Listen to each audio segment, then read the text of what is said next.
Kira kawan-kawan silakan mungkin ada yang mau menanggapi. Izin Ustaz, Kiai izin. Hmm. Ya, silakan, silakan. Langsung aja. Eh, Terima kasih kepada Pak Kiai Fit Hizbullah. Penjelasannya sangat bagus dan menarik untuk dikaji lebih lanjut lagi. Kebetulan Dr. Fit, hmm, kami dulu juga skripsinya tentang Rumi dan ini Jalaluddin Rumi dan juga Ibn Arabi nih Kiai. Hmm. Dan sebelum beralih ke Rumi dan Ibn Arabi ada sebuah kisah. Ini disampaikan juga oleh guru kami karena memang perjalanan rata-rata para ulama besar itu beliau bertasawuf seperti Al Ghazali kemudian mendapatkan pencerahan kemudian menjadi seorang sufi begitu pula dengan Ibnu Arabi begitu pula dengan ulama-ulama lainnya banyak diantaranya yang ingin kami sampaikan adalah sebuah hadis Rasul bahwa mengoreksi sedikit ya kalau boleh kita bermusyawarah gitu ya. Kata Rasul, inna fi sodri. Itu kan kolbun. Wafil kolbi ruhun. Wafil ruh fuadun. Wafil fuad manhaj. Wafil manhaj fitratun. Wafil fitrati anak. Jadi ini lapisan-lapisan dari sodrun itu kan. Ada kolbun. Di bawah kolbun ada fuadun. Ini Rasul ya, bukan saya Kiai. Mohon maaf ya, punten. Ada minhaj, kemudian ada fitrah. Nah, disitulah nanti bisa bertemu fitrahnya manusia dengan fitrahnya Tuhan. Nah, itu adalah gambaran dari marojal bahroini al takian. Bisalah bertemunya fitrahnya manusia dengan fitrahnya Tuhan di tadi. Kemudian berlanjut tadi kepada salah betul kesadaran tadi cek dari luar dan dari dalam bahwa Rumi pernah menyatakan bahwa ruh adalah kesadaran dan ruh para sahabat Tuhan, para pemilik hati lebih besar. Itulah sebabnya para malaikat bersujud di hadapan Adam karena ruhnya Adam lebih besar daripada eksistensinya mereka. Kemudian juga ada sebuah dari Masnawinya Rumi juga dikatakan tadi mengenai kisah Ibn Arabi Rumi yang masuk kepada gurunya Samsudin. Jika aku adalah raja tanpa engkau, maka betapa salahnya aku dan kita ini. Tetapi jika aku adalah debu dan bersamamu, betapa indahnya keakuanku. Itu menurut Rumi. Sedikit juga ralat Kiai, kalau dalam literasi tasawuf yang kami pernah baca juga, itu gurunya Rumi bukan namanya Samsudin Kiai, itu hanya julukan. Karena bagi seorang sufi atau seorang wali, ya, beliau biasanya diibaratkan dengan rembulan. Sedangkan guru mereka atau yang kita sebut dengan wali gaus itu mendapat julukan Syamsun. Jadi Samsun ini adalah seorang wali gaus, jadi gurunya para wali pada zamannya. Sedangkan para wali yang jadi muridnya itu hanya menerima cahaya dari sang matahari. Nah, itu menurut penelitian pernah kami lakukan, nama lengkapnya Samsudin Tabriz ini adalah eh, kalau salah saya Arif apa Said Hud gitu ya itu yang hidup pada tahun 1230-an Masehi Kiai. Itu mengenai tadi jadi ada hadis Rasul yang tentang sodrun lapisannya di bawah sodrun ada kolbun, di bawah kolbun ada ruhun, kemudian ada fuadun, ada minhaj, ada fitroh. Nah, ini sangat sulit mencapai lapisan-lapisan ini kecuali dengan bimbingan kesadaran tadi. Karena ruh adalah kesadaran. Kalau kita sadar, kata Rumi, betapa indahnya dan keakuanku. Oke. Kemudian dari dalam masalah empirisme tadi, proses sedikit saya pengen nanya setelah tadi ada beberapa musyawarohan, proses mengenai dari persepsi, proses dan cerapan tadi menuju konsepsi, kemudian menuju tasdik atau mengenai abstraksi, Kiai. Ini apakah seseorang dari latar belakangnya dia seorang ilmuwan atau latar belakang dia seorang fisikawan akan mempengaruhi berapa lama proses dia dari proses cerapan menuju proses abstraksi tadi, Kiai. Nah, ini bukan secara Al-Quran ya, secara ilmiah. Berapa lama proses dia berkontemplasi sehingga dia bisa menjadikan sebuah cerapan atau persepsi menjadi sebuah abstraksi. Dan bagaimana itu kalau dikaitkan dengan Al-Quran tentang membangkitkan kesadaran tadi. Apakah bisa seseorang yang dengan pengetahuan yang begitu besar, dengan latar belakang dia sebagai seorang ilmuwan, sebagai seorang ahli tafsir dan sebagainya, apakah dia mampu mendapatkan kesadaran tanpa bimbingan seorang guru? Terima kasih Kiai. Ya, langsung aja yang satu lagi, Mas Zaki Kuliah, silakan. Ya, terima kasih Pak Abdul Muid. Izin bertanya Pak Pit, Eh, ada dua pertanyaan yang hendak saya ajukan. Pertama, ini berkaitan tentang lafal atau ya lafal yang pada akhirnya berfungsi pada tiga hal tadi ya, yaitu pencerapan, konsepsi, dan abstraksi. Nah, saya udah baca tulisannya Pak Pit secara lengkap, dan di situ saya menemukan bahwa satu lafal itu bisa berfungsi pada dua fungsi sekaligus gitu.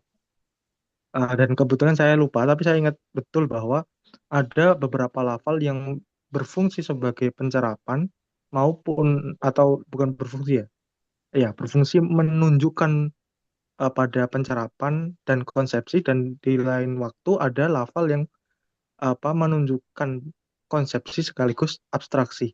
Nah, pertanyaan adalah bagaimana cara membedakan lafal yang memiliki dua fungsi itu tadi? Itu pertanyaan pertama. Dan pertanyaan kedua ialah apakah konsep lafal yang disimpulkan dari Al-Quran tadi, yang tadi kata Pak Pit punya tiga fungsi itu tadi, eh, berlaku secara konsisten kepada hadis gitu. Karena tadi Pak Pit sempat mencontohkan bagaimana suatu lafal itu ternyata memiliki kesamaan konsep yang sama juga pada hadis. Kenapa saya bertanya begini? Karena pada kenyataannya eh, Al-Quran itu kan memang mutawatir ya, walaupun memang banyak perdebatan di situ, tapi memang karena kemutawatirannya, kemudian lafalnya pun terjaga. Sedangkan hadis itu redaksinya seringkali berbeda-beda, dan banyak sekali yang memang eh, diriwayatkan secara maknanya saja gitu.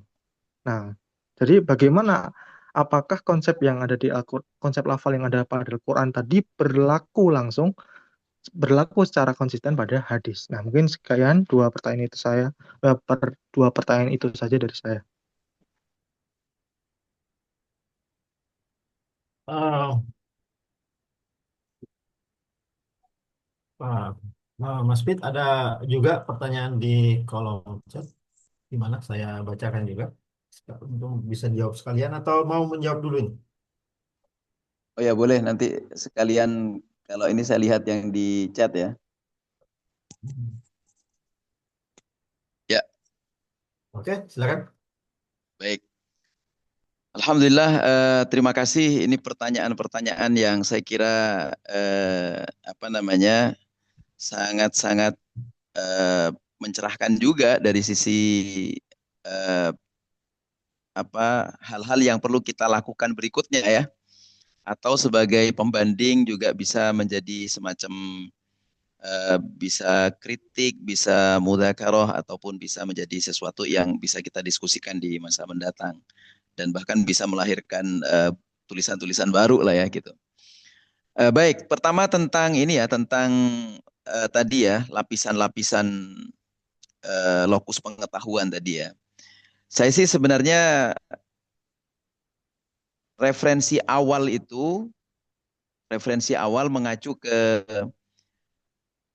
kitabnya Al-Hakim At-Tirmidzi ya, yang menulis satu buku judulnya itu Al-Farq Bainas Sadr wal Qalb wal Fuad wal Lub ya. Nama lengkap beliau itu Muhammad Ibnu Ali Al-Hakim At-Tirmidzi.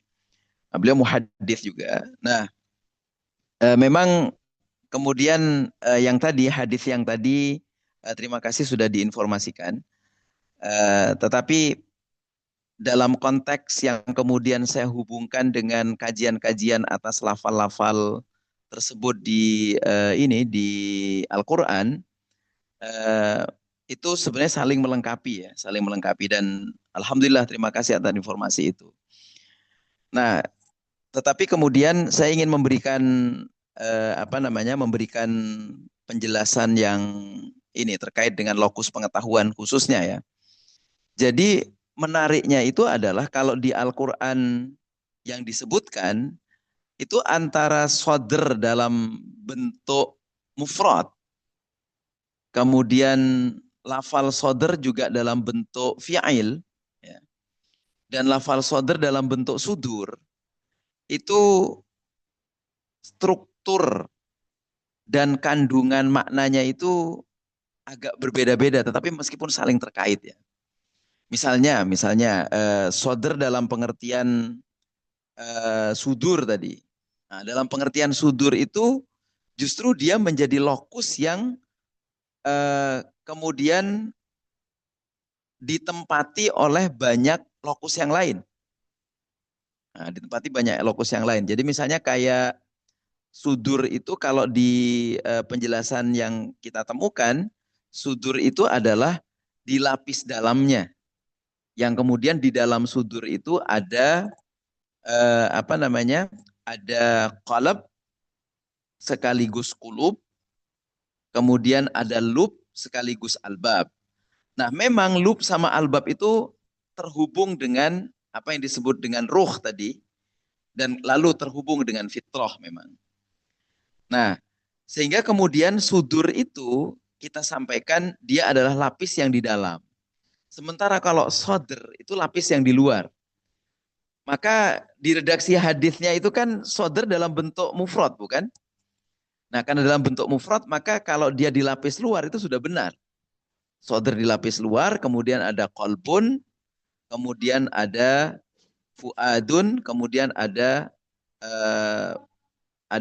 lub, kemudian ada roh, dan ada fitrah. Itu sudah benar kalau memang konteksnya seperti itu. Jadi dari situ semakin membuktikan ya, meskipun saya tidak atau belum melakukan analisis mendalam ya terhadap hadis tersebut ya, bahwa ada keterkaitan yang sangat erat ketika penjelasan-penjelasan secara spesifik lafal-lafal di Al-Quran terkait dengan lokus pengetahuan sodrun khususnya dan sudur itu memiliki peran, fungsi sekaligus lokus pengetahuan dan alat pengetahuan yang berbeda gitu.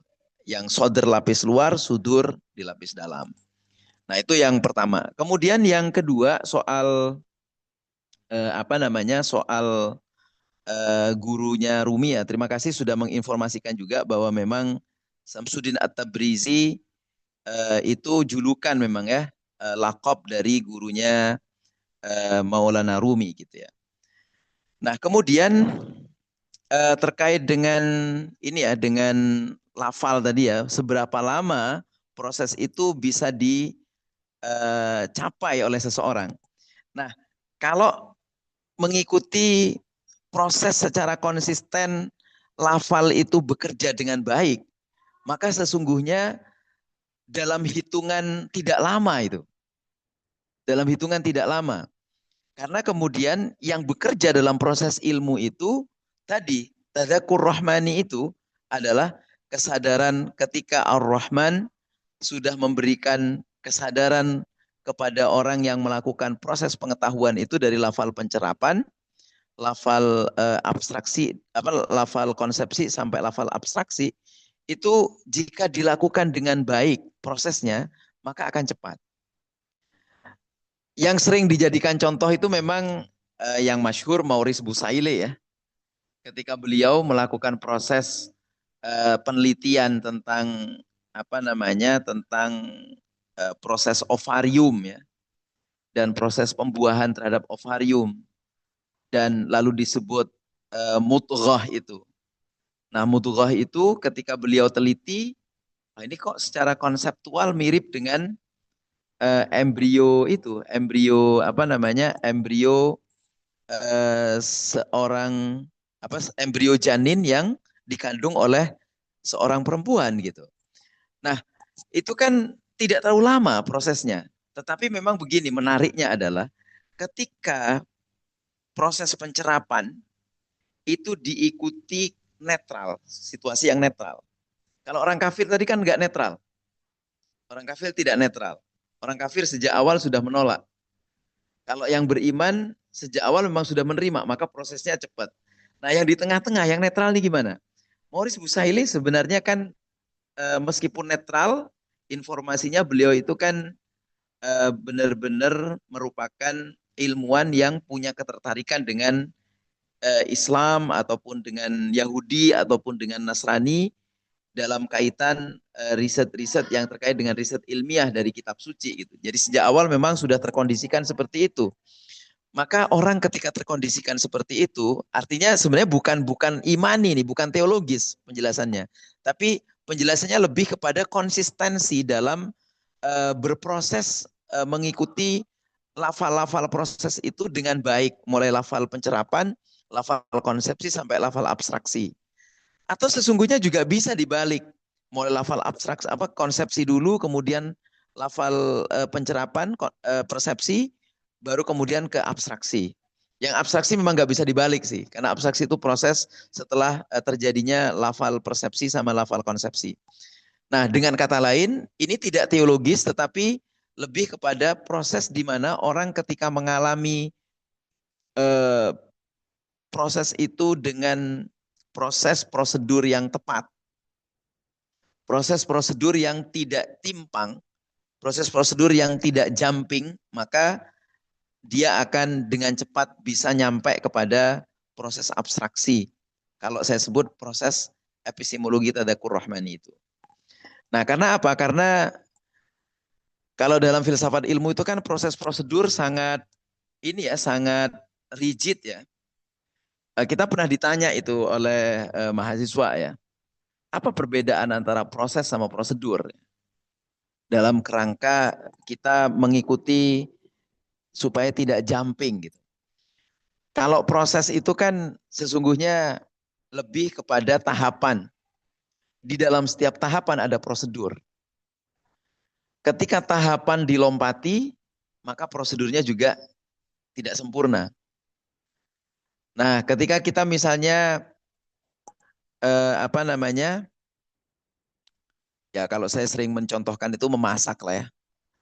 Memasak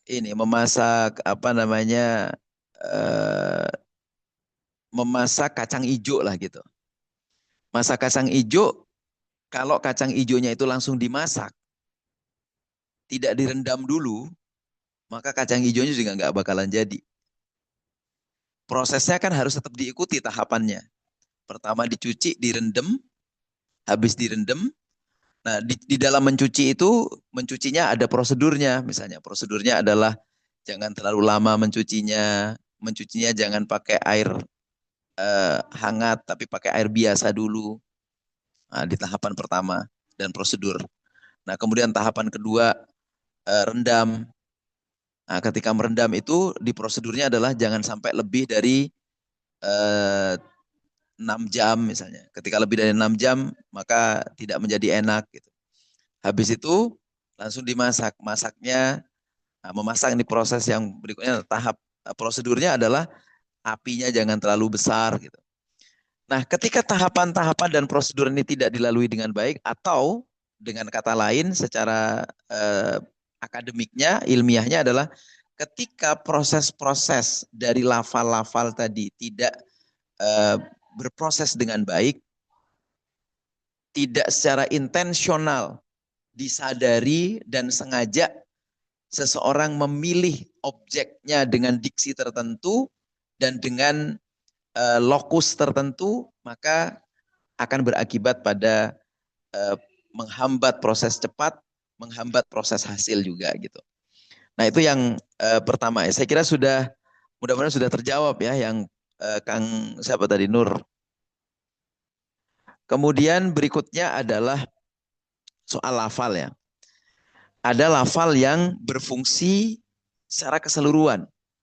Baik lafal pencerapan, lafal konsepsi, dan lafal abstraksi. Nah, lafal apa itu gitu? Itu disebut lafal basuro ya.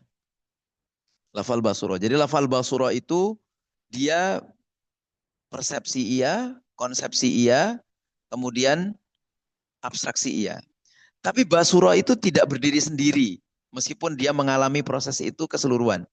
Basuro harus berkaitan dengan nadhoro, yang nanti berkaitan dengan alima sama akola dan adroka di sisi empiris rasional ini. Makanya itu saya sebut ini adalah logis gitu. Jadi basuro ketika berkaitan dengan nadhoro alima akola tafakkaro, maka dia menjadi logis. Basuro ketika berkaitan dengan nadhoro alima adroka, maka dia menjadi empiris.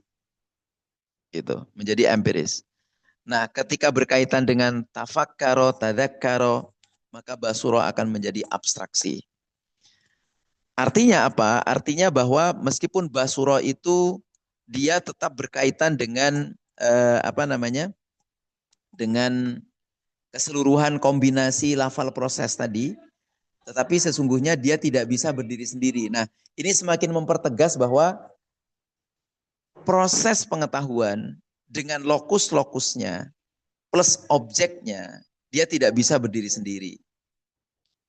Di Al-Quran justru yang ditekankan adalah semuanya harus jalin berkelindan. Semuanya harus jalin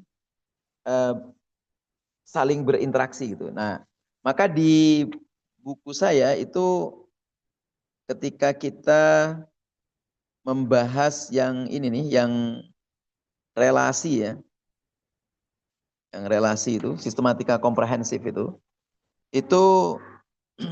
di situ kan kita membahas relasi antara objek, kemudian dengan juga subjeknya, dan juga dengan ininya, dengan lokusnya. Nah, sehingga yang muncul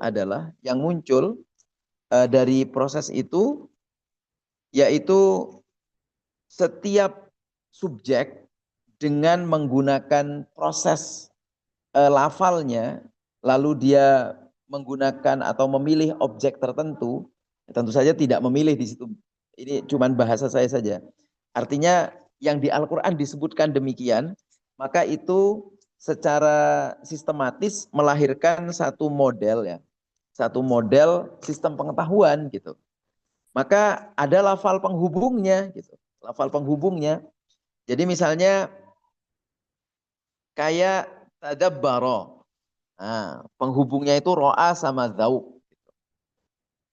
Nah, kemudian kalau tafakkaro, penghubungnya itu nadzara sama sya'ura misalnya. Itu bisa nanti dilihat di kitab, di bukunya ya. Sementara kalau tadzakkaro, penghubungnya itu lafal basuro dan objek yang kompleks. Nah, tetapi itu meskipun saya membagi-baginya seperti itu, lafal penghubung itu saling berkaitan, tidak berdiri sendiri, sama seperti basuro tadi. Jadi kalau pertanyaan siapa tadi penanya kedua, lafal apa yang komprehensif mengalami seluruh proses itu? Maka jawabannya adalah lafal basuro. Dan menariknya, basuro itu lokusnya, lokus basuro itu adalah penglihatan luar sama penglihatan dalam. Artinya kalau dia berhubungan dengan nadhoro sama alima sama tafakkaro, maka basuro itu yang berperan nanti penglihatan luar. Nah, ketika masuk ke dalam menggunakan tadzakkaro dan objek kompleks, maka yang dibutuhkan oleh basuro adalah penglihatan batin. Maka misalnya gini, kita menerima informasi. Kalau kita pakai pendekatan basuro yang nadhoro saja, mengobservasi, nadhoro saja yang alima, kita langsung cek ini sebagai pengetahuan, bisa saja kita reaksi. Kita mereaksi. Wah, ini kok begini ya gitu. Tetapi ketika kita melihat dengan refleksi dalam, basuro yang hubungannya sama tadzakkaro, basuro yang hubungannya dengan adroka, maka terkait dengan objek kompleks kita lalu mengait-ngaitkan. Ini kalau begini, ini begini. Kalau begini, ini begini. Lalu dirasakan. Oh ya, kalau begini ini rasanya kok begini ya, kok begini ya. Jadi orang kemudian ketika berefleksi seperti itu, maka di luar dalam konteks basuro luar tadi, dia memperoleh keilmuan yang sifatnya data empirik, dari dalam dia memiliki data yang data yang sifatnya metafisik gitu. Nah, gabungan antara ini kemudian kita kan perlu melakukan judgment, melakukan tasdik, melakukan abstraksi.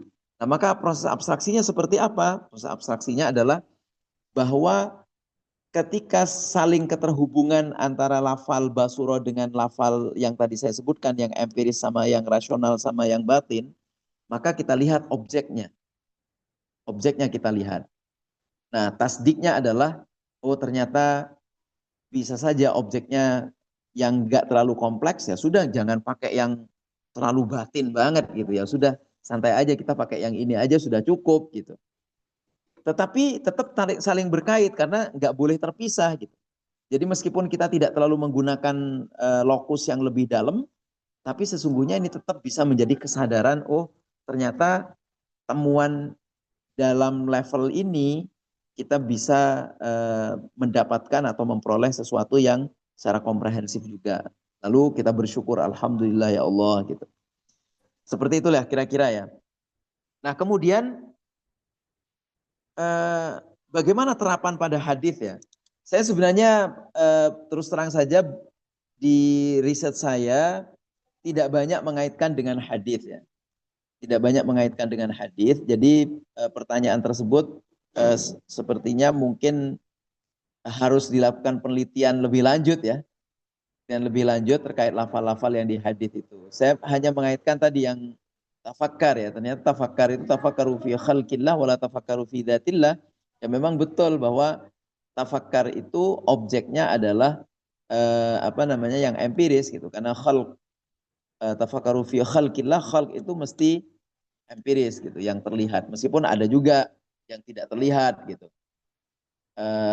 Kan yang penting bukan ini gitu, bukan zatnya Allah. Kalau zatnya Allah, jangankan zatnya Allah, zat fis sudur saja, zat sudur saja kita nggak mampu gitu melakukan baik pencerapan ataupun konsepsi gitu, nggak mampu kita gitu. Seperti itu kira-kira. Terima kasih. Nah kemudian yang ini ya, yang Di chat, di ini ya, di chat ya, ada berapa pertanyaan ini? tentunya ada 3 itu. Ada 3 ya, oke. Baik, saya coba ini ya satu-satu ya. Apa dampak jika pengalaman batiniah lebih mendominasi daripada pengalaman rasional dan indrawi? Pendapat Bapak, apa tuh tulisan tingkat pengalaman antara indrawi, rasional, dan batiniah, apa sifatnya? Ini ya sebenarnya yang saya sampaikan tadi bukan pendapat saya. Saya justru menilai dalam prosesnya ya. Jadi itu pendapatnya misalnya Ibnu Arabi ya, yang lebih menekankan pada ilmu mukasyafah. Tapi sesungguhnya Ibnu Arabi tidak mendowngrade juga ilmu empiris sama ilmu rasional ya. Cuman kalau terlalu ke sana gitu kata Ibnu Arabi. Kalau terlalu ke sana kita maka yang kita jadikan abstraksinya, tasdiqatnya itu akan ya hanya berkutat pada yang rasional, berkutat pada yang empiris, tidak melahirkan kesadaran batinnya gitu. Nah, sehingga kalau tingkat pengalaman, nah gini, tingkat pengalaman tuh gini. Saya mengaitkan dengan teori kebenaran dalam filsafat ya. Di filsafat itu kan ada paling tidak 2 teori kebenaran. Yang nanti kalau dikaitkan dengan ilmu logika ada 3 kategori kebenaran ya di ilmu mantik itu. Nah, yang pertama adalah ilmu kebenaran yang terkait dengan apa yang disebut dalam filsafat ilmu itu korespondensi. Korespondensi itu biasanya berhubungan dengan empiris. Jadi ketika kita mengatakan ada air berwarna coklat di belakang rumah, maka pernyataan itu disebut benar ketika berkoresponden dengan faktanya gitu. Apa yang kita alami, kita lihat secara langsung, oh iya ternyata ada kok air berwarna coklat di belakang rumah. Nah, ketika kita menyebut begitu, berarti itu benar secara korespondensi. Nah, kemudian ada teori koherensi. Kebenaran koherensi. Kebenaran koherensi itu kebenaran yang bisa dibuktikan secara rasional. Biasanya sih contoh yang gampang itu 1+1 sama dengan 2 gitu. Nah, 1+2 itu, 1+1 sama dengan 2 kan secara konsepsi bisa kita terima karena dia koheren, cocok gitu, cocok 1+1 sama dengan 2. Nah, ini kemudian dikembangkan menjadi teori mantik ya. Di teori mantik itu kan ada kebenaran verbal, ada kebenaran material. Gitu. Cukup 2 aja itu. Ada juga sih kebenaran pragmatik, tapi yang pragmatik nggak usah saya bahas. Kebenaran verbal itu kebenaran di struktur kalimatnya saja. Misalnya, bumi lebih besar daripada matahari. Ini benar karena SPOK-nya benar. SPOK-nya benar. Ada subjek, ada predikat, ada objek, ada keterangan. SPOK-nya benar. Tetapi dia tidak benar secara material. Kenapa? Karena statementnya bertentangan dengan temuan ilmiah yang mengatakan bahwa matahari sebenarnya yang lebih besar daripada bumi. Nah, saya kemudian menambahi dengan epistemologi Tadakur Rahman ini. Tambahannya adalah bahwa ada 2 teori kebenaran lebih lanjut gitu. Apa itu? Kebenaran korespondensi dan koherensi plus. Jadi koherensi plus korespondensi itu plus juga pengalaman. Tapi pengalamannya bersifat koherensi dan bersifat korespondensi. Saya sering mencontohkan yang ini nih, yang tambahan ini dengan tambahan yang berikutnya adalah koherensi, korespondensi, dan pengalaman langsung. Kalau yang tadi pengalaman gitu saja, yang bisa jadi pengalamannya dari orang lain. Saya sering mencontohkan 2 teori kebenaran yang tambahan dari epistemologi Tadakur Rahmani itu adalah bahwa orang bisa mengukur kebenaran pakai koherensi tadi kan. Ada orang bisa mengukur pakai korespondensi. Yang ini perlu ditindaklanjuti dengan pengalaman. Karena buktinya kalau cuma dilihat kan belum terbukti. Maka kita tanya orang yang mungkin mengalami. Atau ada penjelasan ilmiah yang pernah dilakukan orang. Gitu. Maka itu bisa. Gitu. Nah, maka contohnya misalnya ketika kita mengatakan gula itu manis gitu ya. Gula itu manis. Maka pembuktian ilmiahnya secara koresponden itu kan bisa saja kita tanya ke orang lain. Kamu sudah merasakan gula belum ya? Oh udah gitu. Manis nggak? Manis. Benar kan? Oh berarti benar. Lalu ada orang kita tanya juga, kamu sudah tahu kalau gula itu manis? Oh ya tahu. Dari mana kamu tahu? Saya sudah meneliti zat-zat yang ada pada gula itu secara kimiawi. Simpulan saya di lab kimia bisa disimpulkan bahwa gula itu memang manis. Ini kan secara koresponden dan koherens kan benar. Dan pengalaman yang kita lakukan adalah pengalaman bertanya kepada orang yang mengalami. Baik mengalami secara empiris karena merasakan gula itu langsung, atau meneliti secara ilmiah gula itu. Gitu. Sehingga kemudian dibuktikan gula itu manis. Tetapi kebenaran yang tadi yang terakhir, saya katakan yang saya sebut kemudian menjadi basis epistemologi Tadakur Rahman itu, koherensi korespondensi plus pengalaman langsung. Setelah kita menemukan teori-teorinya secara ilmu kimia, melihat orang yang memberikan testimoni, mendengar orang yang memberikan testimoni bahwa gula itu manis, kenapa nggak kita rasakan langsung? Nah, ketika kita yang merasakan langsung, maka itulah kita mengalami proses tadakur namanya, proses kesadaran langsung. Bukan kesadaran yang saya katakan tadi, bukan dari luar kesadarannya, tapi langsung dari dalam. Itulah yang disebut dengan intensionalitas relasional antara subjek dan objek. Itulah kira-kira Pak. Kemudian yang berikutnya, bagaimana epistemologi Tadakur membuktikan dirinya sebagai sistem yang interaktif objektif? Jika dalam problem ia masih tergantung pada subjek yang subjektif, konflik otoritas antara hasil pencarian empiris dan mukasyafahnya. Ini sebenarnya sudah terjawab yang barusan ya.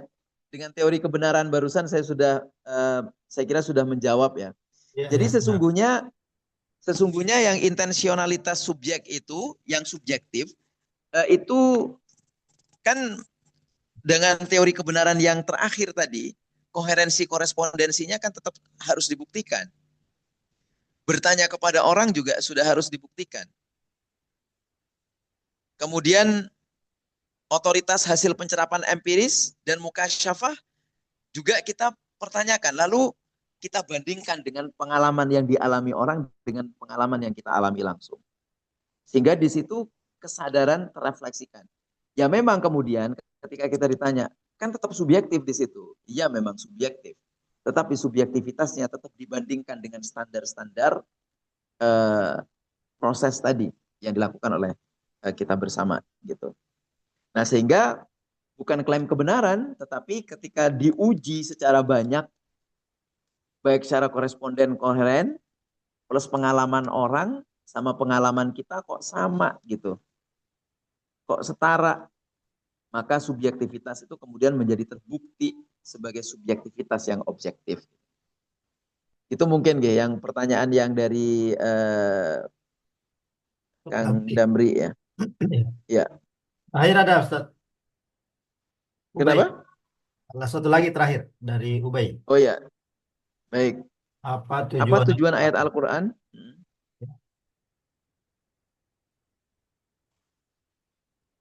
Ya, apa tujuan Al-Quran yang bersifat abstraksi yang secara pengetahuan sulit untuk dijangkau oleh akal sehat manusia, sementara Al-Quran menurut kitab suci? Ya begini ya, kalau dalam filsafat Al-Quran itu proses paling sempurna dari proses pengetahuan itu ketundukan sebenarnya. Kalau saya melihat orang yang misalnya ada kekurangannya, di balik kesempurnaannya, ya itulah manusia. Maka proses-proses lafal pencerapan, lafal konsepsi, lafal abstraksi, yang sesungguhnya di proses tasdiqat itu merupakan proses yang rumit gitu. Tetapi di situ kemudian secara sadar kita perlu mengakui. Bahkan ketika kita misalnya, wah di balik apa yang sempurna, tiba-tiba ada yang tidak sempurna dari diri kita. Itu sesungguhnya adalah sesuatu yang dapat kita pahami, ya Allah, saya memang tidak sempurna gitu. Dan maka tidak perlu kita merasa tidak sempurna gara-gara kita tidak sempurna. Kalau saya sering mengatakan pengetahuan, tindakan, atau apapun dari manusia itu tidak ada yang sempurna. Dan justru disitulah kesempurnaan. Karena kesempurnaan manusia terletak pada ketidaksempurnaan. Ini sering saya sampaikan dan saya kadang-kadang betul-betul terenyuh gitu ketika menyampaikan ini gitu. Karena manusia itu kesempurnaannya justru ada pada ketidaksempurnaannya. Kalau orang justru merasa sempurna, sesungguhnya dia tidak sempurna. Tetapi sebaliknya ketika orang itu merasa tidak sempurna, sesungguhnya dia sempurna. Kenapa? Karena yang paling sempurna itu hanya Allah SWT. Yang maha sempurna itu hanya Allah SWT. Tapi ada orang bercanda, siapa yang punya sempurna? Yang punya sempurna itu Andra and the Backbone.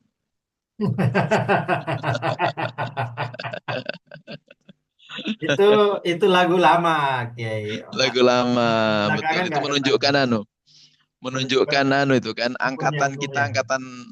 angkatan tahun berapa itu kan. Alhamdulillah, terima kasih. Sebelum Alhamdulillah. saya menutup ya, saya menyampaikan begini bahwa ada ada link sertifikat tadi yang silahkan diisi, tapi dia tidak langsung masuk ya. Nanti akan dikirim paling lambat 3 hari ke depan. Link sertifikatnya akan dikirim eh, lewat email ibitafsir@gmail.com. Jadi nanti kawan-kawan buka aja, searching aja alamat email itu, nanti insya Allah akan sudah sampai. Yang kedua, sudah disebutkan sebelumnya bahwa ada hadiah buku Tadzakur Rahman, epistemologi Tadzakur Rahman milik narasumber. Kami akan mengirim ke orang-orang yang beruntung. Dan orang yang beruntung ini kami sudah pilih secara spiritual, jadi tidak secara rasional ya. Jadi kami tidak akan mempertanggungjawabkannya secara rasional. Jadi nanti kalau sudah dikontak, ya yang dikontak balas kontak, di chat kan. Jadi ibi.tafsir.id mengirim chat. Coba periksa chatnya, mungkin ada yang mendapatkan itu. Barangkali diminta nomor kontaknya dan setelah itu akan diminta alamatnya. Kita akan kirim ke mana? Ke alamat. Kecuali Ustadz Damri tadi kita tidak akan kirim. Beliau itu tinggal di Dubai, jadi kejauhan ngirimnya. Jadi kita nggak kirim ke beliau. eh Sekali lagi terima kasih Kiai Haji, Dr. Kiai Haji Fitis Bulahidir, guru saya, Siap, bergabung Neng. di sini. Mungkin ini bukan yang Makasih juga. pertama, apa yang terakhir ya. Kita mungkin akan kembali mengulik-ngulik eh, apa namanya. Biasanya kalau dikulik apa dijelaskan sekalian satu buku itu agak seperti apa ya? Menumpahkan air hujan ke botol. Jadi mungkin ada yang masuk, ada yang. Tapi kalau kita mungkin fokus ke ada satu babnya di sana, kira-kira botolnya lebih bisa terisi dengan baik daripada menumpahkan semuanya kemudian hanya terisi sedikit. Jadi insya Allah kita akan coba bertemu kembali, kita jadwalkan ulang untuk kita diskusi kembali. Terakhir kawan-kawan, terima kasih yang telah hadir. Ya, terima kasih partisipasinya. Terima kasih mendalam dari IBI Tafsir. Mudah-mudahan IBI Tafsir akan lebih sering melakukan program seperti ini dengan harapan Amin. beri Ya, manfaat yang lebih banyak kepada kita semua, baik dalam amin. diskusi tafsir secara khusus maupun dalam diskusi keislaman ya, secara umum. Mungkin itu saja. Terima kasih sekali lagi, Mas Pit. Terima kasih. Saya pengen bilang Kiai tapi selalu terbiasa